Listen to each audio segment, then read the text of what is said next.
लेकिन क्या आपको लगता है अभी भी सरकारों को बहुत कुछ करना बाकी है महिलाओं के लिए? और आप खुद एक शिक्षा का मंदिर चलाती हैं, आप एक स्कूल की प्रिंसिपल हैं, आपके स्कूल में भी काफ़ी जो बच्चियाँ पढ़ती हैं, आपका क्या थिंकिंग रहती है कि इन बच्चियों को बचपन से ही आपके इंस्टीट्यूट में किस तरह की स्टडी दी जाए जिससे कि वो उनको आगे जाके भविष्य में कोई परेशानी ना हो? आपके स्कूल में बच्चियों के लिए कोई अलग से क्लासेस भी लगाई जाती हैं जिससे हम बच्चियों को अवेयर किया जाए, जिस तरह के आज का एटमोसफेयर है उससे रिलेटेड?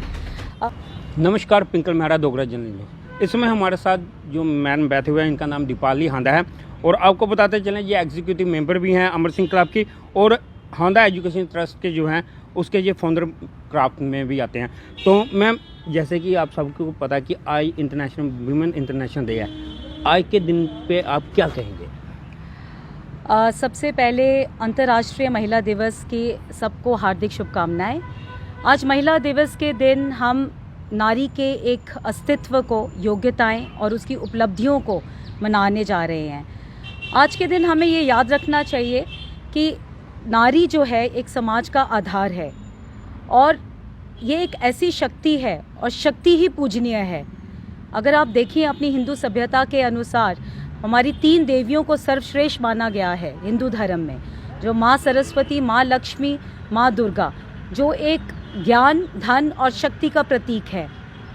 तो इसलिए अगर हम अपने आप को कहते हैं कि हम एक भगवान की बहुत पूजा करते हैं, उस हिसाब से भी आप देखे जाए तो देवी देवताओं का इनमें वास है।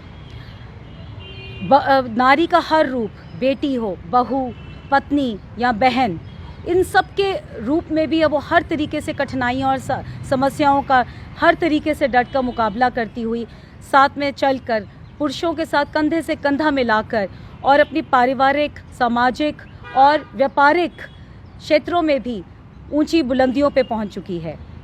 और ये एक छोटी उपलब्धि नहीं है। आज के समय में जहां पर मीडिया इसका इतना रोल है, एक नारी को आगे बढ़ने में उसने इतना सशक्त कर दिया है, अब नारी को चाहिए कि अपनी क्षमता को बाहर निकाले, अपने स्वरूप को निखारे और इतनी अपॉर्चुनिटीज़, इतने एवेन्यूज़ मिल रहे हैं जिसमें अब कुछ भी नामुमकिन नहीं है नारी के लिए। जहाँ तक बात करें मैम सरकारों की, इस समय जो मौजूदा हमारे देश में सरकार है भाजपा की, नरेंद्र मोदी, उन्होंने महिलाओं के लिए काफ़ी अच्छी योजनाएं लाई थी, जैसे कि बेटी बचाओ बेटी पढ़ाओ हो गया, उज्ज्वला योजना हो गया यहाँ की जिसमें महिलाओं को सिलेंडर मिलते थे, जनधन योजना हो गया जिससे पहला महिलाओं के अकाउंट नहीं थे, अकाउंट तक खुलवाए। और जहाँ तक कि जो हमारे देश के अल्पसंख्यक है, मुस्लिम समाज के महिलाएँ, उनके 3 तलाक को लेकर जो कानूनी रूप का उनका जो इस तरह का उन्होंने सारी चीज़ें लाई।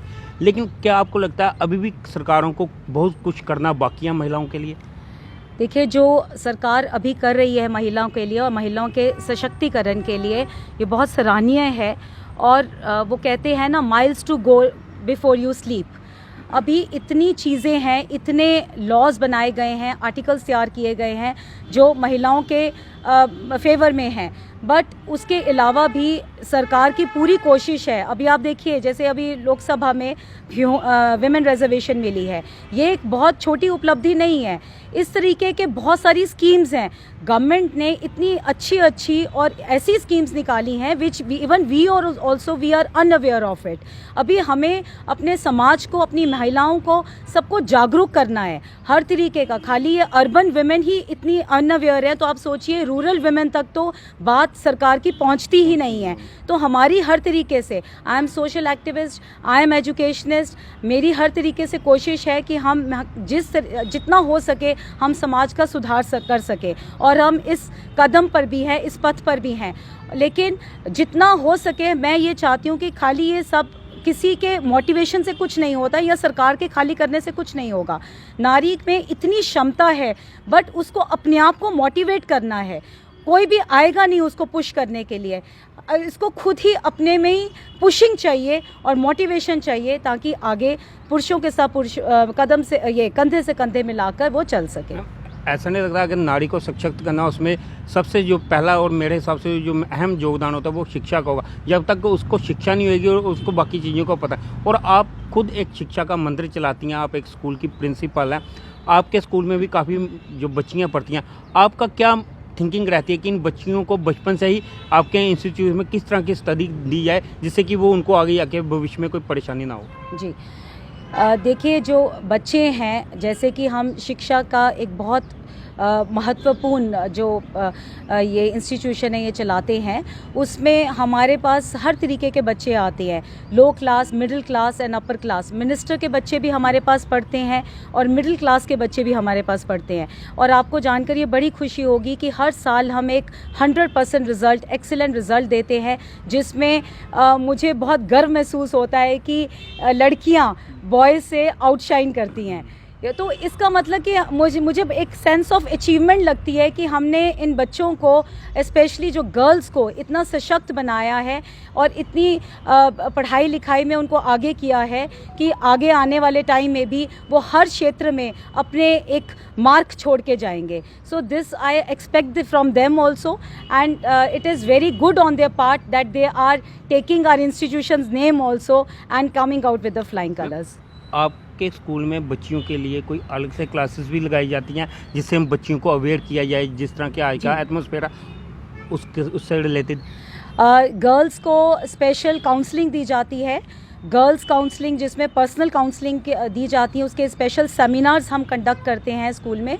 इसके अलावा उनके करियर को लेकर रिलेटेड, कोई मेडिकल किसी को लेना है, कोई इंजीनियरिंग की फील्ड लेनी है, किसी को डिज़ाइनिंग में जाना है, या किसी को कोई पुलिस में, एयरफोर्स साइड में अगर कहीं किसी को जाना है, तो इसकी करियर काउंसलिंग के हम स्पेशल सेमिनार्स करवाते हैं, जो बाहर की एक्सपर्टीज़ आती है और आउटसाइड कंट्री से भी हम एक्सपर्टीज़ को बुलाते हैं।